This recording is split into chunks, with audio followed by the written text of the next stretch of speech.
ನಮಸ್ಕಾರ ವೀಕ್ಷಕರೇ, lab doctor ಚಾನೆಲ್ಗೆ ಸ್ವಾಗತ. If you new to the ಚಾನಲನ್ನು ಪ್ಲೀಸ್ ಲೈಕ್ ಮಾಡಿ, ಶೇರ್ ಮಾಡಿ ಮತ್ತು ಸಬ್ಸ್ಕ್ರೈಬ್ ಮಾಡಿ. ಬಿಕಾಸ್ ಈ ಚಾನಲ್ ಮುಖಾಂತರ ನಾವು ನಿಮಗೆ ಹೆಲ್ತ್ ರಿಲೇಟೆಡ್ ಇನ್ಫಾರ್ಮೇಷನ್, ಕರೆಕ್ಟ್ ಆದಂಥ ಮೆಡಿಕಲ್ ಇನ್ಫಾರ್ಮೇಷನನ್ನು ಕೊಡ್ತಾ ಇರ್ತೇವೆ. ನಾನು ನನ್ನ ಪ್ರೀವಿಯಸ್ ವೀಡಿಯೋಸಲ್ಲಿ ಈ ಫಾಲಿಕ್ಯುಲಾರ್ ಸ್ಟಡಿ ಅಂದರೆ ಏನು, ಯಾರಲ್ಲಿ ಮಾಡ್ತಾರೆ, ಫಾಲಿಕಲ್ಸ್ ಹೇಗೆ ಡೆವಲಪ್ ಆಗ್ತವೆ, ಹೇಗೆ ನಾವು ಈ ಅಲ್ಟ್ರಾಸೌಂಡಲ್ಲಿ ಇವನ್ನೆಲ್ಲ ನೋಡ್ತೀವಿ, ಇದನ್ನೆಲ್ಲ ಎಕ್ಸ್ಪ್ಲೇನ್ ಮಾಡಿದ್ದೇನೆ. ಅದರ ಲಿಂಕನ್ನು ಸಹ ನಾನು ನಿಮಗೆ ಈ ವಿಡಿಯೋದಲ್ಲಿ ಕೊಡ್ತೇನೆ. ಇವತ್ತಿನ ವಿಡಿಯೋದಲ್ಲಿ ಒಂದು ಫಾಲಿಕ್ಯುಲರ್ ಸ್ಟಡಿ ರಿಪೋರ್ಟನ್ನು ಹೇಗೆ ಅಂಡರ್ಸ್ಟ್ಯಾಂಡ್ ಮಾಡ್ಕೊಳ್ಳೋದು ಅಂತ ನಾವು ತಿಳ್ಕೊಳ್ಳೋಣ. ಸೊ ಫಾಲಿಕ್ಯುಲಾರ್ ಸ್ಟಡಿ ಅಂದರೆ ಏನು? ಈಗ ಒಂದು ಮಹಿಳೆಯ ಅಂಡಾಶಯದಲ್ಲಿ ಈ ಅಂಡಾಣು ಯಾವಾಗ ಡೆವಲಪ್ ಆಗುತ್ತೆ, ಅದು ಹೇಗೆ ಡೆವಲಪ್ ಆಗ್ತಾ ಇದೆ, ಯಾವಾಗ ಈ ಅಂಡೋತ್ಪತ್ತಿ ಆಗ್ತಾ ಇದೆ ಅಂತ ನಾವು ಎಕ್ಸಾಕ್ಟ್ಲಿ ಈ ಸ್ಟಡಿ ಮುಖಾಂತರ ಪತ್ತೆ ಹಚ್ಕೊಳ್ಬೋದು. ಸೊ ಮಹಿಳೆಗೆ ಅಲ್ಟ್ರಾಸೌಂಡನ್ನು ಡಾಕ್ಟರ್ ಒಂದು ಸ್ಕೆಡ್ಯೂಲ್ ಪ್ರಕಾರ ಮಾಡ್ತಾ ಇರ್ತಾರೆ ಆ್ಯಂಡ್ ಅದರಲ್ಲಿ ಅವರು ಪತ್ತೆ ಹಚ್ತಾರೆ ಮಹಿಳೆಯ ಅಂಡಾಶಯದಲ್ಲಿ ಹೇಗೆ ಅವಳ ಫಾಲಿಕಲ್ಸ್ ಡೆವಲಪ್ ಆಗ್ತಾ ಇದ್ದಾವೆ. ಫಾಲಿಕಲ್ಸ್ ಅಂದರೆ ಒಂದು ನೀರು ತುಂಬಿದ ಚೀಲ ಹೇಗೆ ಡೆವಲಪ್ ಆಗ್ತಾ ಇದೆ, ಎಷ್ಟು ದೊಡ್ಡದಾಗ್ತಾ ಇದೆ, ಯಾವಾಗ ಎಗ್ ರಿಲೀಸ್ ಆಗ್ತಾ ಇದೆ, ನಿಮ್ಮ ಗರ್ಭಕೋಶದ ಒಳಗೋಡೆ ಹೇಗಿದೆ, ಇವನ್ನೆಲ್ಲ ನಾವು ಸ್ಟಡಿ ಮಾಡ್ತಾ ಇರ್ತೀವಿ. ಓಕೆ, ಸೊ ಬೇಸಿಕಲಿ ಸಪೋಸ್ ಒಂದು ಮಹಿಳೆಗೆ ಮಕ್ಕಳಾಗ್ತಾ ಇಲ್ಲ, ಅವರೆಲ್ಲ ನ್ಯಾಚುರಲಿ ಟ್ರೈ ಮಾಡಿದರು ಬಟ್ ಸ್ಟಿಲ್ ಆಗ್ತಾ ಇಲ್ಲ, ಯಾವಾಗ ಅಂಡೋತ್ಪತ್ತಿ ಆಗತ್ತೆ ಅದನ್ನು ಟ್ರ್ಯಾಕ್ ಮಾಡೋಕ್ಕೆ ನಾವು ಈ ಫಾಲಿಕ್ಯುಲರ್ ಸ್ಟಡಿ ಹೇಳ್ತಾ ಇರ್ತೀವಿ. ಈ ಅಂಡೋತ್ಪತ್ತಿ ಆಗ್ತಾ ಇರುವ ಟೈಮಲ್ಲಿ ಕೆಲವೊಂದು ಔಷಧಿ ಇಂಜೆಕ್ಷನನ್ನು ನಮ್ಗೆ ಕೊಡಬೇಕಾಗತ್ತೆ, ಎಕ್ಸಾಕ್ಟ್ಲಿ ನಮ್ಗೆ ಆ ಟೈಮಲ್ಲೇ ಕೊಡಬೇಕಾಗತ್ತೆ. ಆವಾಗ ನಾವು ಈ ಫಾಲಿಕ್ಯುಲರ್ ಸ್ಟಡಿಯನ್ನು ಹೇಳ್ತಾ ಇರ್ತೀವಿ. ಈ IUI ಮತ್ತು IVF ಅದಂತೂ ಬಹಳ ಇಂಪಾರ್ಟೆಂಟ್ ಇರುತ್ತೆ ಯಾವಾಗ ಎಗ್ ರಿಲೀಸ್ ಆಗುತ್ತೆ. ಯಾಕಂದರೆ IVF ಅಲ್ಲಿ ನಾವು ಎಗ್ಗನ್ನು ಪಿಕ್ ಮಾಡಿಕೊಂಡು ಒಂದು ಎಂಬ್ರಿಯೋ ಭ್ರೂಣವನ್ನು ಮಾಡಬೇಕು. IUIಯಲ್ಲಿಯೂ ಸಹ ಅದೇ ಟೈಮಲ್ಲಿ ನಾವು ಈ ವೀರ್ಯವನ್ನು ಒಳಗಡೆ ಹಾಕಬೇಕಾಗತ್ತೆ. ಸೊ ಆ ಟೈಮ್ ಬಹಳ ಇಂಪಾರ್ಟೆಂಟ್ ಇರುತ್ತೆ ಆ್ಯಂಡ್ ಅದನ್ನು ನಾವು ಈ ಫಾಲಿಕ್ಯುಲರ್ ಸ್ಟಡಿಯಿಂದ ಮಾತ್ರ ಪತ್ತೆ ಹಚ್ಕೊಳ್ಬೋದು. ಆ್ಯಂಡ್ ನಾವು ಒಂದು ಟ್ರಿಗರ್ HCG ಇಂಜೆಕ್ಷನನ್ನು ಕೊಡ್ತೀವಿ. ವಿತಿನ್ 24 hours ನಾವು ಎಗ್ ಪಿಕಪ್ಪನ್ನು ಮಾಡ್ಲಿಕ್ಕೆ ಹೋಗ್ತಾ ಇರ್ತೀವಿ. ಸೊ ಆ ಟೈಮಿಂಗ್ ನಮಗೆ ಬಹಳ ಇಂಪಾರ್ಟೆಂಟ್ ಇರುತ್ತೆ. ಅದನ್ನು ನಮಗೆ ಪತ್ತೆ ಹಚ್ಕೊಳ್ಳಿಕ್ಕೆ ಈ HCG ಅಂತ ಇಂಜೆಕ್ಷನ್ಸ್ ಹೇಗೆ ರಿಸ್ಪಾಂಡ್ ಮಾಡ್ತಾ ಇದ್ದಾರೆ ಪೇಷಂಟು, ನಾವು ಯಾವಾಗ ಎಗ್ಗನ್ನು ಪಿಕ್ ಮಾಡಬೇಕು ಅದನ್ನು ನಮಗೆ ತಿಳಿಸ್ಕೊಡ್ಲಿಕ್ಕೆ. ಮತ್ತು ಮಹಿಳೆಯರಲ್ಲಿ ಸೈಕಲ್ ಇರ್ರೆಗ್ಯುಲರ್ ಆಗಿರುತ್ತೆ ಅಥವಾ ಕೆಲವೊಂದು ಸಲ ಪೇಷಂಟಿಗೆ PCOS ಇರುತ್ತೆ, ಪಾಲಿಸಿಸ್ಟಿಕ್ ಓವೇರಿಯನ್ ಸಿಂಡ್ರೋಮ್. ಪೀರಿಯಡ್ ಆಗ್ತಾ ಇರ್ಬೋದು ಬಟ್ ಅವರಿಗೆ ಅಂಡೋತ್ಪತ್ತಿನೇ ಆಗ್ತಾ ಇರೋದಿಲ್ಲ. ಸೊ ಅಂಡೋತ್ಪತ್ತಿ ಆಗ್ತಾ ಇದೆಯೋ ಇಲ್ವೋ ಇವುಗಳನ್ನೆಲ್ಲ ಪತ್ತೆ ಹಚ್ಚಲಿಕ್ಕೆ ಎಲ್ಲ ಕೆಲವೊಂದು ಕಂಡೀಷನ್ಸ್ ಯಾವಾಗ ನಾವು ಈ ಫಾಲಿಕ್ಯುಲರ್ ಸ್ಟಡಿಯನ್ನು ಪೇಷಂಟ್ ಹೇಳ್ತಾ ಇರ್ತೇವೆ. ಸೊ ಪೇಷಂಟ್ಗೆ ಫಾಲಿಕ್ಯುಲರ್ ಸ್ಟಡಿಯನ್ನು ಯಾವಾಗ ಡಾಕ್ಟರ್ ಹೇಳ್ತಾರೆ ಆವಾಗ ಕೆಲವೊಂದು ಟೈಮ್ ಲೈನ್ಸ್ ಇರ್ತವೆ. ಲೈಕ್ ಫಸ್ಟ್ ನಾವೊಂದು ಬೇಸಿಕ್ ಸ್ಟಡಿಯನ್ನು ಮಾಡ್ತೀವಿ. ಅಂದರೆ ನಿಮ್ಮ ಪೀರಿಯಡಿನ ಸೆಕೆಂಡ್ ಡೇಗೆ ನಿಮ್ಮ ಡಾಕ್ಟರ್ ಬರ್ಲಿಕ್ಕೆ ಹೇಳ್ಬೋದು ಆ್ಯಂಡ್ ಆವಾಗ ನಿಮ್ಮ ಒಂದು ಬೇಸಿಕ್ ಸ್ಕ್ಯಾನ್ ಆಗುತ್ತೆ. ಅಂಡಾಶಯ ಹೇಗಿದೆ, ಗರ್ಭಕೋಶ ಹೇಗಿದೆ, ಟ್ಯೂಬ್ಸ್ ಹೇಗಿದ್ದಾವೆ ಇವನ್ನೆಲ್ಲ ಅವರು ಫಸ್ಟ್ ನೋಡ್ಕೊಂಡಿರ್ತಾರೆ. ಆ್ಯಂಡ್ ಡಿಪೆಂಡಿಂಗ್ ಅಪಾನ್ ನಿಮ್ಮ ಕೇಸ್, ಒಂದೊಂದು ಕೇಸಿಗೆ ಒಂದೊಂದು ಶೆಡ್ಯೂಲನ್ನು ಮಾಡ್ತಾ ಇರ್ತಾರೆ. ಅದರ ಪ್ರಕಾರ ಅವ್ರು ನಿಮ್ಗೆ ಹೇಳ್ಬೋದು, ಒಂದು ದಿವಸ ಬಿಟ್ಟು ನೆಕ್ಸ್ಟ್ ಡೇ ಇರ್ಬೋದು ಅಥವಾ 2 days ಒಮ್ಮೆ ಹೇಳ್ತಾ ಇರ್ಬೋದು ನಿಮ್ಮ doctor, depending upon the case. Monitoring phase usually 9th or 10th day of ಪೀರಿಯಡಿಗೆ ಸ್ಟಾರ್ಟ್ ಆಗ್ತಾ ಇರುತ್ತೆ. ನಾನು ಹೇಳಿದೆ ಫ್ರೀಕ್ವೆನ್ಸಿ ಹೇಗಿರುತ್ತೆ, ಒಂದಿನ ಬಿಟ್ಟು ಒಂದಿನ ಇರ್ಬೋದು ಅಥವಾ ನಿಮ್ಮ ಡಾಕ್ಟರ್ ಹೇಗೆ 2 ದಿನ ಬಿಟ್ಟು ಒಂದ್ಸಲ ನಿಮ್ಮ ಡಾಕ್ಟರ್ ಹೇಳ್ಬೋದು. ಅದರಲ್ಲಿ ನಾವು ಈ ಗ್ರೋತ್ ಹೇಗಾಗ್ತಾ ಇದೆ ಅಂತ ಫಸ್ಟ್ ನೋಡ್ತಾ ಇರ್ತೇವೆ. ಗ್ರೋತ್ ಆದಮೇಲೆ ಅಂಡೋತ್ಪತ್ತಿ ಹೇಗಾಗ್ತಾ ಇದೆ ಅಂತ ನೋಡ್ತಾ ಇರ್ತೇವೆ. ಅಂಡೋತ್ಪತ್ತಿ ಆದಮೇಲೆ ಪೋಸ್ಟ್ ಓವ್ಯುಲೇಷನ್ ಸ್ಟೇಟಸ್ ಇದನ್ನ ನಾವು ಮಾನಿಟರ್ ಮಾಡ್ತಾ ಇರ್ತೇವೆ. ಫಸ್ಟ್ ಫೇಸ್ ನಾನು ಹೇಳಿದೆ ಈ ಬೇಸ್ಲೈನ್ ಸ್ಕ್ಯಾನ್. ಬೇಸ್ಲೈನ್ ಸ್ಕ್ಯಾನಲ್ಲಿ ಏನು ಮಾಡ್ತಾ ಇರ್ತೇವೆ, ನಿಮ್ಮದು ಫಸ್ಟ್ ವಿಸಿಟ್ ನಿಮ್ಮ ಪೀರಿಯಡಿನ ಸೆಕೆಂಡ್ ಡೇ ಅಥವಾ 3rd ಡೇಗೆ ಡಾಕ್ಟರ್ ನಿಮಗೆ ಕರೀತಾರೆ. ನೀವು ಮೂತ್ರವನ್ನು ಪಾಸ್ ಮಾಡಿಕೊಂಡು ಈ ಅಲ್ಟ್ರಾಸೌಂಡನ್ನು ಮಾಡ್ಕೊಳ್ಬೇಕು. ಈ ಪ್ರೊಸೆಸ್ಸಿಗೆ ನಿಮಗೆ ಒಂದು ಟೇಬಲ್ ಮೇಲೆ ಮಲ್ಕೊಳ್ಳೋಕೆ ಹೇಳ್ತಾರೆ ಮತ್ತು ಒಂದು ಪ್ರೋಬ್ ಮುಖಾಂತರ ನಿಮ್ಮ ಯೋನಿ ಒಳಗಡೆ ಆ ಅಲ್ಟ್ರಾಸೌಂಡ್ ಪ್ರೋಬನ್ನು ಹಾಕ್ತಾ ಇರ್ತಾರೆ. ಯಾಕಂದರೆ ಇದು ಥ್ರೂ ವಜೈನಾ ನಾವು ಟ್ರಾನ್ಸ್ ವಜೈನಲ್ ಅಲ್ಟ್ರಾಸೌಂಡನ್ನು ಮಾಡ್ತಾ ಇರ್ತೇವೆ. ಸೊ ಆ ಸ್ಕ್ಯಾನನ್ನು ಮಾಡಬೇಕಾದ್ರೆ ನಿಮಗೊಂದು ಮ್ಯಾಕ್ಸಿಮಮ್ ಒಂದು 15-20 minutes ಬೇಕಾಗ್ಬೋದು. ಆ್ಯಂಡ್ ಅದರಲ್ಲಿ ಅವರು ಎಲ್ಲ ನೋಡ್ತಾ ಇರ್ತಾರೆ, ಎಗ್ ಹೇಗಿದೆ, ಅಂಡಾಶಯ ಹೇಗಿದೆ, ಯೂಟ್ರಸ್ ಹೇಗಿದೆ, ಯೂಟ್ರಸ್ಸಿನ ಒಳಗೋಡೆ ಹೇಗಿದೆ, ಇವನ್ನೆಲ್ಲ ನಮಗೊಂದು ಬೇಸ್ಲೈನ್ ನಮಗೆ ಗೊತ್ತಾಗ್ತಾ ಇರುತ್ತೆ. ಎರಡನೇದು ಮಾನಿಟರಿಂಗ್ ಫೇಸ್. ನಾನು ಹೇಳಿದೆ ಮಾನಿಟರ್ ಮಾಡ್ತಾ ಇರಬೇಕು. ಏನು ಮಾನಿಟರ್ ಮಾಡ್ತಾ ಇರಬೇಕು, ಫಾಲಿಕಲ್ ಎಷ್ಟು ದೊಡ್ಡದಾಗ್ತಾ ಇದೆ ಅಂತ ಮಾನಿಟರ್ ಮಾಡ್ತಾ ಇರಬೇಕು. ಚೆನ್ನಾಗಿ ಬೆಳೀತಾ ಇದೆಯೋ ಇಲ್ವೋ, ಒಂದು ಡಾಮಿನೆಂಟ್ ಫಾಲಿಕಲ್, ಒಂದು ದೊಡ್ಡ ಫಾಲಿಕಲ್ ಎಲ್ಲಿ ಡೆವಲಪ್ ಆಗ್ತಾ ಇದೆ, ಯಾಕಂದರೆ ಅದೇ ಒಡ್ಕೊಂಡು ಎಗ್ ಹೊರಗೆ ಬರೋದು. ಸೊ ಅದು ಹೇಗೆ ಡೆವಲಪ್ ಆಗ್ತಾ ಇದೆ, ಯಾವುದು ಡಾಮಿನೆಂಟ್ ಫಾಲಿಕಲ್ಲು, ಅದರ ಸೈಜ್ ಎಷ್ಟು, ಗರ್ಭಕೋಶದ ಒಳಗೋಡೆ ಹೇಗೆ ಡೆವಲಪ್ ಆಗ್ತಾ ಇದೆ, ಇವನ್ನೆಲ್ಲ ನಾವು ಮಾನಿಟರ್ ಮಾಡ್ತಾ ಇರ್ತೇವೆ.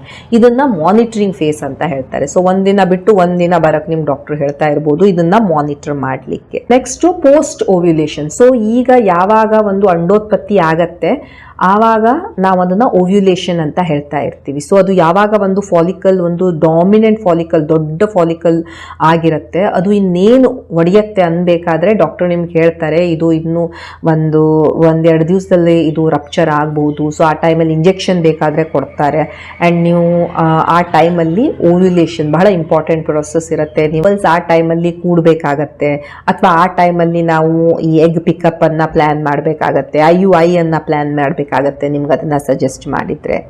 ಸೊ ಇದು ಈ ಮಾನಿಟರಿಂಗ್ ಫೇಸ್. ನೆಕ್ಸ್ಟ್ ಬರುತ್ತೆ ಓವ್ಯುಲೇಷನ್, ಪೋಸ್ಟ್ ಓವ್ಯುಲೇಷನ್ ಫೇಸ್. ಅಂದರೆ ಓವ್ಯುಲೇಷನ್ ಆದಮೇಲೆ ನಾವು ಏನೇನು ಚೇಂಜಸ್ ನೋಡ್ತಾ ಇರ್ತೀವಿ ಅದನ್ನು ಸಹ ನಾವು ನೋಡ್ಬೋದು. ಅಲ್ಲೇನಾದರೂ ಫ್ರೀ ಫ್ಲೂಯಿಡ್ ಇದೆಯಾ ಎಕ್ಸೆಟ್ರಾ. ಸೊ ಅದನ್ನು ಸಹ ನಾವು ಈ ಫಾಲಿಕ್ಯುಲರ್ ಸ್ಟಡಿಯಲ್ಲಿ ಪತ್ತೆ ಹಚ್ಬೋದು. ಸೊ ಫಾಲಿಕ್ಯುಲರ್ ಸ್ಟಡಿ ನಮಗೆ ಸುಮಾರಷ್ಟು ಇನ್ಫಾರ್ಮೇಷನನ್ನು ಕೊಡ್ತಾ ಇರುತ್ತೆ. ಇದರ ಕಾಸ್ಟ್ ವೇರಿ ಆಗ್ತಾ ಇರುತ್ತೆ ಒಂದು ಸಿಟಿಯಿಂದ ಇನ್ನೊಂದು ಸಿಟಿಗೆ, ಒಂದು ಊರಿಂದ ಇನ್ನೊಂದು ಊರಿಗೆ. ಸೊ ಇದು ಅರೌಂಡ್ ಒಂದೊಂದು ಸ್ಕ್ಯಾನ್, ಒಂದೊಂದು ವಿಸಿಟಿಗೆ ಇಟ್ ಮೈಟ್ ಕಾಸ್ಟ್ ಯು 1000 ಇಂದ 2500 ಇರ್ಬೋದು. ಈಚ್ ಸ್ಕ್ಯಾನ್ ಅಷ್ಟು ಕಾಸ್ಟ್ ಆಗ್ತಾ ಇರ್ಬೋದು ಕೆಲವೊಂದು ಕಡೆ. ಸೊ ನೀವು ನಿಮ್ಮ ಡಾಕ್ಟರ್ ಜೊತೆ ಡಿಸ್ಕಸ್ ಮಾಡ್ಕೊಳ್ಬೋದು ಫಾರ್ ದ ಎಂಟೈರ್ ಸ್ಕ್ಯಾನಿಗೆ ಎಷ್ಟು ಒಂದು ಪ್ಯಾಕೇಜ್ ಎಷ್ಟಾಗತ್ತೆ ಅಂತ. So that is about the cost. ಇದು ನಾರ್ಮಲ್ ಫಾಲಿಕ್ಯುಲರ್ ಸ್ಟಡಿ ರಿಪೋರ್ಟಲ್ಲಿ ಏನೇನಿರುತ್ತೆ. ನಾವು ಈ ಫಾಲಿಕಲಲ್ಲಿ ಎಷ್ಟು ಫಾಲಿಕಲ್ಸ್ ಇರ್ತವೆ ಅಂತ ನೋಡ್ತಾ ಇರ್ತೇವೆ. ಮಿನಿಮಮ್ ಒಂದು 6 to 10 ಆ್ಯಂಟ್ರಲ್ ಫಾಲಿಕಲ್ಸ್ ಇರಬೇಕು. ಹಾಗಿತ್ತು ಅಂದರೆ ನಿಮ್ಮ ರಿಸರ್ವ್, ನಿಮ್ಮ ಎಗ್ಗಿನ ಭಂಡಾರ ಚೆನ್ನಾಗಿದೆ. ಸೊ ನಿಮಗೆ ಈ ಓವ್ಯುಲೇಷನ್ ಆಗುವ ಸಾಧ್ಯತೆ ಇರುತ್ತೆ ಅಂತ ನಾವು ಯೂಶ್ವಲಿ ಇದಕ್ಕೆ ಹೇಳ್ತಾ ಇರ್ತೇವೆ. ಸೊ ಮಿನಿಮಮ್ ಒಂದು 6 to 10 ಆ್ಯಂಟ್ರಲ್ ಫಾಲಿಕಲ್ಸು ಇರಬೇಕು. ಈ ಡಾಮಿನೆಂಟ್ ಫಾಲಿಕಲ್ ಏನಿದೆ ಅದರ ಸೈಜ್ ನಾನು ಹೇಳಿದೆ ಒಂದು ದೊಡ್ಡದಾಗತ್ತೆ, ಒಂದು ಚೀಲ ಅದು ಒಂದು ಅಟ್ಲೀಸ್ಟ್ ಒಂದು 18 to 25 ಮಿಲಿಮೀಟರ್ ಆದಾಗ ನೆಕ್ಸ್ಟ್ ಅದು ಒಡೆದು ಓವ್ಯುಲೇಷನ್ ಅಂಡೋತ್ಪತ್ತಿ ಆಗುವಂಥ ಸಾಧ್ಯತೆ ಇರುತ್ತೆ. ಗರ್ಭಕೋಶದ ಒಳಗೋಡೆ ಏನಿದೆ ಅದು ಅರೌಂಡ್ 7 to 15 ಮಿಲಿಮೀಟರ್ ಇದ್ದಾಗ, ಟ್ರೈಲ್ಯಾಮಿನರ್ ಇದ್ದಾಗ ಈ ಕನ್ಸೀವ್ ಆಗುವಂಥ ಸಾಧ್ಯತೆ ಹೆಚ್ಚಿಗೆ ಇರುತ್ತೆ. ಆಮೇಲೆ ಓವ್ಯುಲೇಷನ್ ಆಗಿದ್ದನ್ನು ನಾವು ಹೇಗೆ ಕನ್ಫರ್ಮ್ ಮಾಡ್ಕೋತೀವಿ, ಈ ಪೌಚ್ ಆಫ್ ಡಗ್ಲಾಸ್ ಅನ್ನೋದರಲ್ಲಿ ಫ್ರೀ ಫ್ಲೂಯಿಡ್, ಅಲ್ಲಿ ಈ ನೀರು ಏನು ಆ ಪೌಚ್, ಆ ಚೀಲದಲ್ಲಿ ಏನು ಉಳ್ಕೊಳ್ಳುತ್ತೆ ಅದನ್ನು ನಾವು ನೋಡಿದಾಗ ನಮಗೆ ಕನ್ಫರ್ಮ್ ಆಗುತ್ತೆ ಹೌದು ಅಂಡೋತ್ಪತ್ತಿ ಆಗಿದೆ ಅಂತ. ಯೂಶ್ವಲಿ POD ಅಂದರೆ ಪೌಚ್ ಆಫ್ ಡಗ್ಲಾಸಲ್ಲಿ ಯಾವುದೇ ಫ್ಲೂಯಿಡ್, ನೀರು, ದ್ರವ ಇರೋದಿಲ್ಲ. ಬಟ್ ಅಂಡೋತ್ಪತ್ತಿ ಆದ ನಂತರ ಪೌಚ್ ಆಫ್ ಡಗ್ಲಾಸಲ್ಲಿ ನಾವು ಈ ಫ್ರೀ ಫ್ಲೂಯಿಡ್ ಅಥವಾ ದ್ರವವನ್ನು ಅಥವಾ ನೀರನ್ನು ನೋಡ್ತಾ ಇರ್ತೇವೆ. ಅದು ಏನು ಹೇಳುತ್ತೆ, ಹೌದು ನಿಮಗೆ ಈಗ ಓವ್ಯುಲೇಷನ್ ಆಗಿದೆ ಅಂತ ಹೇಳ್ತಾ ಇರುತ್ತೆ. ಸೊ ಇದು ಒಂದು ನಾರ್ಮಲ್ ಫಾಲಿಕ್ಯುಲರ್ ಸ್ಟಡಿಯಲ್ಲಿ ನಾವು ನೋಡುವಂಥದ್ದು. ಆ್ಯಂಟ್ರಲ್ ಫಾಲಿಕಲ್ಸ್ ಅಟ್ಲೀಸ್ಟ್ 6 to 10 ಇರಬೇಕು. ಡಾಮಿನೆಂಟ್ ಫಾಲಿಕಲ್, ದೊಡ್ಡದಾಗಿರುವಂಥ ಫಾಲಿಕಲ್ 18 to 25 ಮಿಲಿಮೀಟರ್ ಇರಬೇಕು. ಗರ್ಭಕೋಶದ ಒಳಗೋಡೆ 7 to 15 ಮಿಲಿಮೀಟರ್ ಟ್ರೈಲ್ಯಾಮಿನಾರ್ ಇರಬೇಕು. ಆ್ಯಂಡ್ ಓವ್ಯುಲೇಷನ್ ಆದ ನಂತರ PODಯಲ್ಲಿ ಫ್ರೀ ಫ್ಲೂಯಿಡನ್ನು ನೋಡ್ತಾ ಇರಬೇಕು. ಸೊ ನೀವು ಈಗ ಮುಂದೆ ನೀವು ರಿಪೋರ್ಟನ್ನು ನೋಡ್ತೀರಾ, ಅದರಲ್ಲಿ ರೈಟ್ ಓವರಿ, ಲೆಫ್ಟ್ ಓವರಿ ಅಂತ ಇರುತ್ತೆ. ಸೊ ನಾವು ಯಾವುದರಲ್ಲಿ ಒಂದು ಫಾಲಿಕಲ್ ದೊಡ್ಡದಾಗ್ತಾ ಇದೆ ಅಂತ ನೋಡ್ತಾ ಇರ್ತೇವೆ. ಆ್ಯಂಡ್ ಅದನ್ನೇ ನಾವು ಮಾನಿಟರ್ ಮಾಡ್ತಾ ಇರ್ತೇವೆ, ಅದರ ಸೈಜು ಎಷ್ಟು ದೊಡ್ಡದಾಗ್ತಾ ಇದೆ ಅಂತ. ಅದರಲ್ಲಿ ಒಂದೇ ಒಂದು ಡಾಮಿನೆಂಟ್ ಇರುವಂಥದ್ದು ದೊಡ್ಡದಾಗ್ತಾ ಇರುತ್ತೆ, ಅದನ್ನು ನಾವು ಮಾನಿಟರ್ ಮಾಡ್ತಾ ಇರ್ತೇವೆ. ಈ ಓವೇರಿಯನ್ ಸೈಜ್ ನಾವು ನೋಡಿದಾಗ ರೈಟ್ ಮತ್ತು ಲೆಫ್ಟ್ ಓವರಿಯಲ್ಲಿ ಅದನ್ನು ನಾವು ಮಾನಿಟರ್ ಮಾಡ್ತಾ ಇರ್ತೇವೆ. ಎರಡನೇದು ಗರ್ಭಕೋಶದ ಒಳಗೋಡೆ, ಅದು ಥಿಕ್ನೆಸ್ ಎಷ್ಟು ದಪ್ಪಗಾಗಿದೆ, ಅಲ್ಲಿ ಬ್ಲಡ್ ಫ್ಲೋ, ರಕ್ತ ಸಪ್ಲೈ ಹೇಗಾಗ್ತಾ ಇದೆ, ಅದು ಯಾವ ಪ್ಯಾಟರ್ನ್ ಅಲ್ಲಿ ಇದೆ, ಟ್ರೈಲ್ಯಾಮಿನಾರ್ ಪ್ಯಾಟರ್ನ್ ಅಂತ ಒಂದಿರುತ್ತೆ, ಅದು ಒಳ್ಳೆಯದು, ಬಹಳ ಇಂಪಾರ್ಟೆಂಟು ಈ ಪ್ರೆಗ್ನೆನ್ಸಿ ಆಗಕ್ಕೆ. ಸೊ ಯಾವ ಪ್ಯಾಟರ್ನ್ ಅಲ್ಲಿ ಇದೆ, ಸೊ ಇವುಗಳನ್ನೆಲ್ಲ ನಾವು ಗರ್ಭಕೋಶದ ಒಳಗೋಡೆಯಲ್ಲಿ ನೋಡ್ತಾ ಇರ್ತೇವೆ, ET ಎಂಡೋಮೆಟ್ರಿಯಲ್ ಥಿಕ್ನೆಸ್ ಅಲ್ಲಿ. ಸೊ ಅದು ಅದರ ಥಿಕ್ನೆಸ್ ಅದು ಎಷ್ಟು ದಪ್ಪಗಿದೆ, ನಾ ಹೇಳಿದೆ ಮಿನಿಮಮ್ ಒಂದು 7 to 15 ಮಿಲಿಮೀಟರ್ ಆದರೂ ಇರಬೇಕು. ಆ್ಯಂಡ್ ಆಲ್ಸೋ ಅದರ ಪ್ಯಾಟರ್ನ್ ಹೇಗಿದೆ, ಟ್ರೈಲ್ಯಾಮಿನಾರ್ ಪ್ಯಾಟರ್ನ್, ಇವುಗಳನ್ನೆಲ್ಲ ನಾವು ನೋಡಿದಾಗ ನಮಗೆ ಗೊತ್ತಾಗುತ್ತೆ ಈ ಗರ್ಭಕೋಶದ ಒಳಗೋಡೆ ಎಂಡೋಮೆಟ್ರಿಯಂ ಈ ಭ್ರೂಣವನ್ನು ಅಟ್ಯಾಚ್ ಮಾಡ್ಕೊಳ್ಳಿಕ್ಕೆ ಚೆನ್ನಾಗಿದೆ ಅಂತ. ಸೊ ಒಂದು ಡಾಮಿನೆಂಟ್ ಫಾಲಿಕಲ್ ಯಾವಾಗ ಬಹಳ ದೊಡ್ಡದಾಗಿರುತ್ತೆ, ಅರೌಂಡ್ 18 to 25 ಮಿಲಿಮೀಟರ್ಸ್, ಆವಾಗ ನಿಮ್ಮ ಡಾಕ್ಟರ್ ಈ HCG ಇಂಜೆಕ್ಷನನ್ನು ಕೊಡ್ತಾ ಇರ್ತಾರೆ. ಈಗ ಅಂಡೋತ್ಪತ್ತಿ ಆಗುವಂಥ ಸಾಧ್ಯತೆ ಇರುತ್ತೆ. ಆ್ಯಂಡ್ ಈ ಟೈಮಲ್ಲಿ ಈ ಕಪಲ್ಸ್ ಸಂಭೋಗ ಮಾಡಬೇಕು, ಯಾಕಂದರೆ ಪ್ರೆಗ್ನೆನ್ಸಿ ಆಗುವಂಥ ಸಾಧ್ಯತೆ ಹೆಚ್ಚಿಗೆ ಇರುತ್ತೆ. ಈ ಟೈಮಲ್ಲಿ ಡಾಕ್ಟರ್ ನಿಮಗೆ ಈ ಎಗ್ ಪಿಕಪ್ಪನ್ನೆಲ್ಲ ಪ್ಲ್ಯಾನ್ ಮಾಡ್ತಾ ಇರ್ತಾರೆ, ಅಥವಾ ಈ ಟೈಮಲ್ಲಿ IUIಯನ್ನು ನಿಮ್ಮ ಡಾಕ್ಟರ್ ಪ್ಲ್ಯಾನ್ ಮಾಡ್ತಾ ಇರ್ತಾರೆ, ಡಿಪೆಂಡಿಂಗ್ ಅಪಾನ್ ದ ಈ ಡಾಮಿನೆಂಟ್ ಫಾಲಿಕಲ್ ಯಾವಾಗ ರಪ್ಚರ್ ಆಗುತ್ತೆ, ಯಾವಾಗ ನಿಮಗೆ ಈ HCG ಇಂಜೆಕ್ಷನನ್ನು ಕೊಡ್ತಾ ಇರ್ತಾರೆ.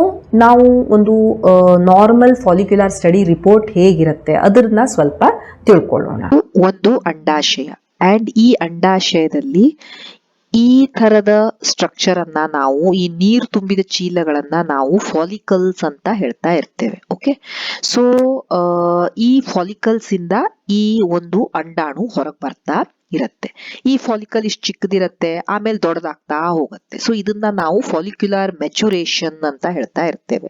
First ಚಿಕ್ಕದಿರುತ್ತೆ primary follicle, primordial follicle, ಆಮೇಲೆ ಸ್ವಲ್ಪ ದೊಡ್ಡದಾಗತ್ತೆ ಸೆಕೆಂಡ್ರಿ ಫಾಲಿಕಲ್, ಆಮೇಲೆ ಮತ್ತೂ ಸ್ವಲ್ಪ ದೊಡ್ಡದಾಗತ್ತೆ ಮೆಚೂರ್ ಫಾಲಿಕಲ್ ಅಂತ ಹೇಳ್ತಾ ಇರ್ತೀವಿ. ಓಕೆ, ಈ ನಿಮ್ಗೆ ಮುಟ್ಟಾಗ್ತಾ ಇರತ್ತಲ್ವಾ, ನಿಮ್ಮ ಎವ್ರಿ ಸೈಕಲ್ ಅಲ್ಲಿ ಈ ತರ ಬಹಳಷ್ಟು ಫಾಲಿಕಲ್ಸ್ ಬೆಳ್ಕೊಳಕ್ಕೆ ಶುರು ಆಗ್ತವೆ. ಒಂದೇ ಒಂದು ಬಹಳ ದೊಡ್ಡದಾಗತ್ತೆ, ಡಾಮಿನೆಂಟ್ ಆಗತ್ತೆ ಅದು. ಓಕೆ, ತುಂಬಾ ದೊಡ್ಡದು ಅಂದ್ರೆ ಅರೌಂಡ್ 18 to 25 ಮಿಲಿಮೀಟರ್ ಅಷ್ಟು ದೊಡ್ಡದಾಗತ್ತೆ, 1.8 to 2.5 ಸೆಂಟಿಮೀಟರ್ ಅಷ್ಟು. ಅಂಡ್ ಆ ದೊಡ್ಡದಾಗಿದ್ದಂತಹ ಒಂದು ಫಾಲಿಕಲ್ ಇಂದ ಈ ಅಂಡಾಣು ಹೊರಗೆ ಬರ್ತಾ ಇರತ್ತೆ. ಈ ಪ್ರೊಸೆಸ್ ಅನ್ನ ನಾವು ಈ ಓವ್ಯುಲೇಷನ್ ಅಂತ ಹೇಳ್ತಾ ಇರ್ತೇವೆ. ಅಂಡ್ ಇದಕ್ಕೆ ಈ ಹಾರ್ಮೋನ್ಸ್ ಎಲ್ಲ ಬಹಳ ಇಂಪಾರ್ಟೆಂಟ್ ಇರ್ತವೆ. ಸೊ ಇಲ್ಲಿ ನೀವು ನೋಡ್ಬೋದು, ಇದು ಈ ಮಹಿಳೆಯ ಗರ್ಭಕೋಶ, ಇದು ಯೋನಿ, ಗರ್ಭಕಂಠ, ಇದು 2 ಫೆಲೋಪಿಯನ್ ಟ್ಯೂಬು, ಅಂಡ್ ಇದು ಓವರಿ. ಸೊ ಈ ಓವರೀಸ್ ಅಲ್ಲಿ ಈ ರೀತಿ ಫಾಲಿಕಲ್ಸ್, ನೀರು ತುಂಬಿದ ಚೀಲಗಳು, ಎಲ್ಲಿಂದ ಈ ಒಂದು ಚೀಲದಿಂದ ಅಂಡಾಣು ಹೊರಗೆ ಬರ್ತಾ ಇರುತ್ತೆ. ದೊಡ್ಡದಾದಂತ ಒಂದು ಫಾಲಿಕಲ್ ಇಂದ ಅಂಡಾಣು ಹೊರಗೆ ಬರ್ತಾ ಇದೆ. ಸೊ ಇದು ನೋಡಿ, ಇದು ಮೆಚುರೇಷನ್ ಆಗುವಂತ ಸ್ಟೇಜಸ್. ಇದು ಪ್ರೈಮೋಡಿಯಲ್ ಫಾಲಿಕಲ್ಲು, ಆಮೇಲೆ ಪ್ರೈಮರಿ ಫಾಲಿಕಲ್ಲು, ಸ್ವಲ್ಪ ದೊಡ್ಡದಾಯ್ತು ಸೆಕೆಂಡ್ರಿ ಫಾಲಿಕಲ್ಲು, ಆಮೇಲೆ ಇದು ಆಂಟ್ರಲ್ ಫಾಲಿಕಲ್ಲು, ಇದು ಪ್ರೀ ಓವ್ಯುಲೇಟರಿ ಫಾಲಿಕಲ್ಲು, ಆಮೇಲೆ ಇಲ್ಲಿ ಓವ್ಯುಲೇಷನ್, ಅಂಡೋತ್ಪತ್ತಿ ಆಗ್ತಾ ಇದೆ ಈ ಫಾಲಿಕಲ್ ಇಂದ. ಓಕೆ, ಈ ಪ್ರೊಸೆಸ್ ಅನ್ನ, ಎಗ್ ಬರೋದನ್ನ ನಾವು ಓವ್ಯುಲೇಷನ್ ಅಂತ ಹೇಳ್ತಾ ಇರ್ತೇವೆ. ಇವೆಲ್ಲ ಯಾಕೆ ಇಂಪಾರ್ಟೆಂಟ್ ಇರುತ್ತೆ, ಯಾಕಂದ್ರೆ ಈಗ ನೆಕ್ಸ್ಟ್ ಪ್ರೆಗ್ನೆನ್ಸಿ ಆಗ್ಬೇಕು ಅಂದ್ರೆ ಈ ಎಗ್ ಹೊರಗೆ ಬರಬೇಕು. ಸೊ ಈ ಎಗ್ ಹೊರಗೆ ಬರ್ತಾ ಇದೆಯಾ ಅಂತ ನೋಡೋದಕ್ಕೆ, ಯಾವ್ದ್ರಿಂದ ಬರ್ತಾ ಇದೆ, ಅಷ್ಟು ದೊಡ್ಡದಾಗಿದ್ಯಾ ಬರೋದಕ್ಕೆ, ಯಾವಾಗ ಬರುತ್ತೆ, ಇವೆಲ್ಲ ನಾವು ಫಾಲಿಕ್ಯುಲರ್ ಸ್ಟಡಿಯಲ್ಲಿ ನೋಡ್ತಾ ಇರ್ತೀವಿ. ಇದು ನೀವು ನೋಡಬಹುದು ಸ್ಕ್ಯಾನ್ ಅಲ್ಲಿ ಹೇಗ್ ಕಾಣಿಸ್ತಾ ಇರತ್ತೆ, ಒಂದು ದೊಡ್ಡ ಫಾಲಿಕಲ್ಲು ಎಷ್ಟು ಸೈಜ್ ಎಷ್ಟು ಆಗಿದೆ ಅಂತ ನಾವು ಮೆಜರ್ ಮಾಡ್ತಾ ಇರ್ತೀವಿ. ಓಕೆ, ನಾ ಹೇಳ್ದೆ ಮಿನಿಮಮ್ ಒಂದು 18 mm ಆದಾಗ ಅದು ಫಾಲಿಕಲ್ ರಪ್ಚರ್ ಆಗಕ್ಕೆ ಅಥವಾ ಡಾಮಿನೆಂಟ್ ಇದೆ, ಸೈಜ್ ಚೆನ್ನಾಗಿದೆ ಅಂತ ನಾವ್ ಹೇಳ್ತಾ ಇರ್ತೀವಿ. ಸೊ ಇದು ಸ್ಟೇಜಸ್, ಹೇಗೆ ಫಾಲಿಕಲ್ ಬೆಳ್ಕೊಳ್ತಾ ಇರುತ್ತೆ. ಒಂದ್ಸಲ ಓವ್ಯುಲೇಷನ್, ಅಂಡೋತ್ಪತ್ತಿ ಆದಾಗ ಇದು ಏನಾಗ್ಬಿಡತ್ತೆ, ಈ ರೀತಿ ಶ್ರಿಂಕ್ ಆಗ್ಬಿಡತ್ತೆ. ಓಕೆ, ಈ ಫಾಲಿಕಲ್, ಈ ನೀರ್ ಚೀಲ ಈ ರೀತಿ ಶ್ರಿಂಕ್ ಆಗ್ಬಿಡತ್ತೆ. ಇದನ್ನ ನಾವು ಕಾರ್ಪಸ್ ಲ್ಯೂಟಿಯಂ ಅಂತ ಹೇಳ್ತಾ ಇರ್ತೇವೆ. ಸೊ ನಾವು ಅಲ್ಟ್ರಾಸೌಂಡ್ ಮಾಡ್ಕೊಂಡು ನೋಡಿದಾಗ ಇಲ್ಲಿ ನಿಮ್ಗೆ ಕಾಣಿಸ್ಬೋದು, ಒಂದು ಓವರಿಯಲ್ಲಿ ಬಹಳಷ್ಟು ಫಾಲಿಕಲ್ಸ್ ಡೆವಲಪ್ ಆಗ್ತಾ ಇದೆ. ಇದ್ರ ಸೈಜು ಎಷ್ಟು ಫಾಲಿಕಲ್ ಡೆವಲಪ್ ಆಗ್ತಾ ಇದೆ, ಇವನ್ನೆಲ್ಲ ನಾವು ನೋಡ್ತಾ ಇರ್ತೀವಿ. ಅಂಡ್ ಇದು ನೋಡಿ, ಒಂದು ಫಾಲಿಕಲ್ ತುಂಬಾ ದೊಡ್ಡದಾಗಿದೆ, ಇದು ಡಾಮಿನೆಂಟ್ ಫಾಲಿಕಲ್. ಈ ಫಾಲಿಕಲ್ ಇಂದ, ಈ ನೀರು ತುಂಬಿದ ಚೀಲದಿಂದ ಒಂದು ಅಂಡಾಣು ಹೊರಗೆ ಬರುತ್ತೆ. ಸೊ ಇದು ಓವ್ಯುಲೇಷನ್ ಆದ್ಮೇಲೆ ಈ ಫಾಲಿಕಲ್ ಏನಾಗತ್ತೆ, ಈ ನೀರು ತುಂಬಿದ ಚೀಲ ಚಿಕ್ಕದಾಗ್ಬಿಡತ್ತೆ. ಇದನ್ನ ನಾವು ಕಾರ್ಪಸ್ ಲೂಟಿಯಂ ಅಂತ ಹೇಳ್ತಾ ಇರ್ತೀವಿ. ರಿಪೋರ್ಟ್ ಯಾವುದನ್ನ ನಾವು ಈ ಫಾಲಿಕ್ಯುಲರ್ ಸ್ಟಡಿ ಮಾಡುವಂತ ಪೇಷಂಟ್ ಗೆ ಕೊಡ್ತಾ ಇರ್ತೀವಿ. ಸೊ ಪೇಷಂಟಿನ ಹೆಸರು ಬರಿತೀವಿ, ಏಜು, ಡೇಟು, ಯಾವಾಗ ಪೇಷಂಟ್ ಬಂದ್ರು ಈ ಫಾಲಿಕ್ಯುಲರ್ ಸ್ಟಡಿಗೆ. ಇಲ್ಲಿ ನೀವು ನೋಡ್ಬೋದು 20ನೇ ತಾರೀಕಿಗೆ, 22ನೇ ತಾರೀಕಿಗೆ, 24ನೇ ತಾರೀಕಿಗೆ. ಸೊ ಈ ರೀತಿ 2 ದಿವಸಕ್ಕೊಮ್ಮೆ ಡಾಕ್ಟರ್ ಕರೀತಾ ಇದ್ದಾರೆ. ಅಂಡ್ ಯಾವಾಗ ಬಂದಿದ್ರು ಆ ಡೇಟ್ ಬರ್ದಿರ್ತಾರೆ. ET, ಎಂಡೋಮೆಟ್ರಿಯಲ್ ಥಿಕ್ನೆಸ್, ನಿಮ್ಮ ಗರ್ಭಕೋಶದ ಒಳಗೋಡೆ ಎಷ್ಟು ಥಿಕ್ ಇತ್ತು, ಎಷ್ಟು ದಪ್ಪಗಾಗಿತ್ತು ಅನ್ನೋದು ಇಂಪಾರ್ಟೆಂಟ್. ಯಾಕಂದ್ರೆ ಅದ್ರ ಥಿಕ್ನೆಸ್ ಸಹ ಒಂದು ಪರ್ಟಿಕ್ಯುಲರ್ ಥಿಕ್ನೆಸ್ ಅಲ್ಲಿ ಇರಬೇಕು. ಬಹಳ ತೆಳ್ಳಗಿತ್ತು, ಬಹಳ ದಪ್ಪಗಿತ್ತು ಅಂದಾಗ ಅದು ಮತ್ತೆ ಉಪಯೋಗಕ್ಕಿರೋದಿಲ್ಲ. ಸೊ ಅದ್ರ ಥಿಕ್ನೆಸ್ ಎಷ್ಟಿದೆ, ಸರಿಯಾಗಿ ಬೆಳೀತಾ ಇದೆಯಾ, ಟ್ರೈ ಲೆಮಿನಾರ್ ಆಗ್ತಾ ಇದೆಯಾ, ಇವನ್ನೆಲ್ಲ ನಾವು ನೋಡ್ತಾ ಇರ್ತೀವಿ. ಆಮೇಲೆ right ovary, left ovary. Right ಓವರಿಯಲ್ಲಿ ಎಷ್ಟು ಫಾಲಿಕಲ್ಸ್ ಬೆಳೀತಾ ಇದಾವೆ, ಲೆಫ್ಟ್ ಓವರಿಯಲ್ಲಿ ಎಷ್ಟು ಫಾಲಿಕಲ್ಸ್ ಬೆಳೀತಾ ಇದಾವೆ ಅಂತ ನೋಡ್ತಾ ಇರ್ತೀವಿ. ಸೊ ಇಲ್ಲಿ ನೋಡ್ಬೋದು ನೀವು, ರೈಟ್ ಓವರಿಯಲ್ಲಿ ರೈಟ್ ಓವರಿಯನ್ ಸೈಜು ಎಷ್ಟಿದೆ, ಮತ್ತೆ ಮಲ್ಟಿಪಲ್ ಸ್ಮಾಲ್ ಫಾಲಿಕಲ್ಸ್, ಲೆಫ್ಟ್ ಓವರಿಯಲ್ಲೂ ಮಲ್ಟಿಪಲ್ ಸ್ಮಾಲ್ ಫಾಲಿಕಲ್ಸ್ ಇತ್ತು. ಹೇಗೆ ಡೇ ಪ್ರೋಗ್ರೆಸ್ ಆಗ್ತಾ ಹೋಗ್ತಾ ಇದೆ ನೀವು ನೋಡಬಹುದು. ಇಲ್ಲಿ ಡಾಮಿನೆಂಟ್ ಫಾಲಿಕಲ್, ಒಂದು ಫಾಲಿಕಲ್ ದೊಡ್ಡದಾಗಿದೆ, 16 × 16 ಮಿಲಿಮೀಟರ್ ತನಕ ಬಂದಿದೆ. ಇಲ್ಲಿ 19 × 18 ತನಕ ಬಂದಿದೆ. ಯಾವಾಗ ಆ ಫಾಲಿಕಲ್ ಅರೌಂಡ್ 18 to 21 ಮಿಲಿಮೀಟರ್ ಆಗುತ್ತೆ, ಡಾಕ್ಟರ್ ನಿಮ್ಗೆ ಇಂಜೆಕ್ಷನ್ ಅನ್ನ ಕೊಡ್ತಾ ಇರ್ತಾರೆ. ಸೊ ನಿಮ್ಗೆ ಡಾಕ್ಟರ್ ಒಂದು 10,000 ಇಂಟರ್ನ್ಯಾಷನಲ್ ಯೂನಿಟ್ಸ್ ಇಂಜೆಕ್ಷನ್ ಅನ್ನ ಕೊಡ್ತಾರೆ. ಅಂಡ್ ಅದಾದ್ಮೇಲೆ ಏನಾಗುತ್ತೆ, ಓವ್ಯುಲೇಷನ್, ಅಂಡೋತ್ಪತ್ತಿ ಆಗುತ್ತೆ. ಅಂಡೋತ್ಪತ್ತಿ ಆದ್ಮೇಲೆ ಆ ಫಾಲಿಕಲ್, ಆ ನೀರ್ ತುಂಬಿದ ಚೀಲ ಏನಾಗತ್ತೆ, ಕೊಲ್ಯಾಪ್ಸ್ ಆಗತ್ತೆ, ಫಾಲಿಕಲ್ ರಪ್ಚರ್ ಆಗತ್ತೆ. ಫಾಲಿಕಲ್ ರಪ್ಚರ್ ಆದಾಗ ಈ ಪೌಚ್ ಆಫ್ ಡಗ್ಲಾಸ್ ಅಲ್ಲಿ ಫ್ರೀ ಫ್ಲೂಯಿಡ್, ಸ್ವಲ್ಪ ನೀರ್ ತುಂಬಿಕೊಳ್ಳುತ್ತೆ. ಅಂಡ್ ನಮ್ಗೆ ಇದನ್ನ ನೋಡಿದ ಕೂಡಲೇ ಗೊತ್ತಾಗತ್ತೆ, ಹೌದು ಈಗ ಅಂಡೋತ್ಪತ್ತಿ ಆಗಿದೆ ಅಂತ ಅರ್ಥ. ಮೊದಲು ನೀವು ನೋಡಿ, ನೋ ಫ್ರೀ ಫ್ಲೂಯಿಡ್, ಅಲ್ಲಿ ಏನು ನೀರ್ ಇರೋದಿಲ್ಲ ಆ ಚೀಲದಲ್ಲಿ. Later on free fluid available ಇರುತ್ತೆ. ಸೊ ಇದು ನಾವು ಎಂಡೋಮೆಟ್ರಿಯಂ ಅಂತ ನೋಡ್ತಾ ಇರ್ತೀವಿ, ಗರ್ಭಕೋಶದ ಒಳಗೋಡೆ. ಸೊ ಇಲ್ಲಿ ನೀವು ನೋಡ್ಬೋದು, ಇದು 3 ಲೇಯರ್ಡ್ ಎಂಡೋಮೆಟ್ರಿಯಂ ಇರುತ್ತೆ. ಇದನ್ನ ನಾವು ಟ್ರಿಪಲ್ ಲೇಯರ್ಡ್ ಎಂಡೋಮೆಟ್ರಿಯಂ ಅಂತ ಹೇಳ್ತಾ ಇರ್ತೀವಿ. ಇದು ನಾರ್ಮಲ್, ಓಕೆ, ಅರೌಂಡ್ 9 ಮಿಲಿಮೀಟರ್ ಇದೆ. ಇದು ತುಂಬಾ ಥಿನ್ ಎಂಡೋಮೆಟ್ರಿಯಂ. ಇದಕ್ಕೆ ಪ್ರೆಗ್ನೆನ್ಸಿಯನ್ನ ಹಿಡಿದಿಟ್ಕೊಳಕ್ ಆಗ್ತಾ ಇರೋದಿಲ್ಲ. ಸೊ ಇದು ಹೇಳಿದೆ ನಿಮ್ಗೆ ಎಂಡೋಮೆಟ್ರಿಯಲ್ ಥಿಕ್ನೆಸ್ ಅಂತ. ಸೊ ಎಂಡೋಮೆಟ್ರಿಯಲ್ ಥಿಕ್ನೆಸ್ ಸಹ ಬಹಳ ಇಂಪಾರ್ಟೆಂಟ್ ಇರುತ್ತೆ ಒಂದು ಪ್ರೆಗ್ನೆನ್ಸಿಯನ್ನ ಮಾಡಕ್ಕೆ. ಸಕ್ಸಸ್ಫುಲ್ಲಿ ನಿಮ್ಮ ಈ ಭ್ರೂಣ ಅಲ್ಲಿ ಇಂಪ್ಲಾಂಟ್ ಆಗಬೇಕು ಅಂದಾಗ ಒಂದು ಜನರಲಿ ಒಂದು 7 to 14 ಮಿಲಿಮೀಟರ್ ಅಷ್ಟು ಎಂಡೋಮೆಟ್ರಿಯಂ ಆದ್ರೂ ಥಿಕ್ ಇರಬೇಕು. ಟ್ರೈಲೆಮಿನಾರ್ ಅಂತ ನಾವು ಹೇಳ್ತಾ ಇರ್ತೀವಿ, ಥಿಕ್ ಇರಬೇಕು, ಮತ್ತು ಈ ಟ್ರೈಲೆಮಿನಾರ್ ಪ್ಯಾಟರ್ನ್ ಅನ್ನ ನಾವು ನೋಡ್ತಾ ಇರಬೇಕು. ಸೊ ಆವಾಗ ಅದು ಒಂದು ಪರ್ಫೆಕ್ಟ್ ಪ್ಯಾಟರ್ನ್ ಅಂತ ನಾವು ತಿಳ್ಕೊಳ್ತಾ ಇರ್ತೀವಿ. So this is a good quality ET ಅಂತ ಹೇಳ್ತಾ ಇರ್ತೀವಿ.